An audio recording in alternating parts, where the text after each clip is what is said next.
Hidden Paths. Book 2 of the Paths Trilogy by Rod Mortin. Read for you by the author.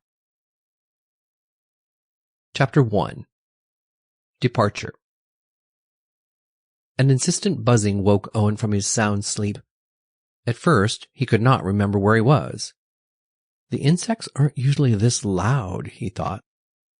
Swiping his hand through the air at the imagined pests, he struck the cabinet beside his bed, knocking the alarm device to the floor. Smarting from the impact, he opened his eyes. Then the headache began. Ugh, too much Zendori brandy, he moaned. He remembered being invited to join the engineering crew of the merchant ship to celebrate, something. Jarred had been especially friendly and plied him with brandy. All the details got foggy after that. For a moment, he thought he was back home, at Sanctuary. That was the name of the unique home that he and Kirill had created back on his home world. A labyrinth of rooms honeycombing the face of a cliff, it was only accessible by the unique bridge that he had designed. There they had been safe from the beasts that roamed their valley. I'm sure that ugly creature would object to me calling the place my valley, thought Owen to himself. There he and Kirill had been happy. They were each talented members of the Janir tribe. Much later he had learned that their people were descendants of people called engineers, and that's why they continued as the builders and inventors for their planet. Owen and Kirill had fled the tribe together rather than be punished for their love and forced to live apart. Discovery of the cave had been sheer luck, but it provided them with protection, fresh water, warmth from bubbling hot springs, and a chance for a new life. That's why they called it Sanctuary, at least until the fateful day that Kirill was killed by a wolf mare. Some years later, Owen's world of lonely isolation was disrupted by the unforeseen arrival of Shanra and then Alon.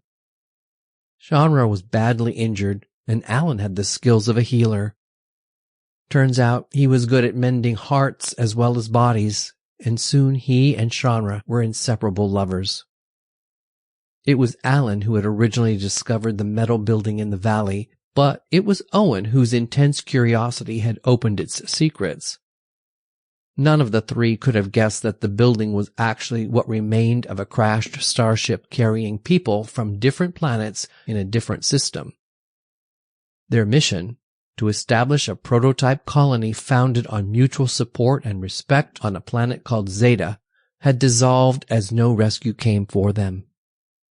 The old animosities that they had been commissioned to leave behind were instead planted in the soil of that new world, growing like weeds to choke and overwhelm the vision of a new, harmonious society. Owen remembered the day that he discovered the operating manuals still preserved in the memory core of the command center of the ship. He'd worked like a madman to repair the homing beacon, and nearly fainted when, after days of silence, it was answered by a passing freighter. Owen, Shanra, and Alon had accepted the offer of Captain Madron of the CB-5 to take them in search of answers about the Zeta mission in exchange for information and technology from the wreckage. It felt as if several lifetimes had passed since then, though it had only been a few months. Now his head really hurt. He drug himself from bed and drew water to splash his face. It smelled a bit funny, but it was water. It was also an engineering gift that he'd devised for himself and his companions. The other crew members of this ship were from an assortment of worlds, some where water was more plentiful, and others from worlds where water was a scarce commodity.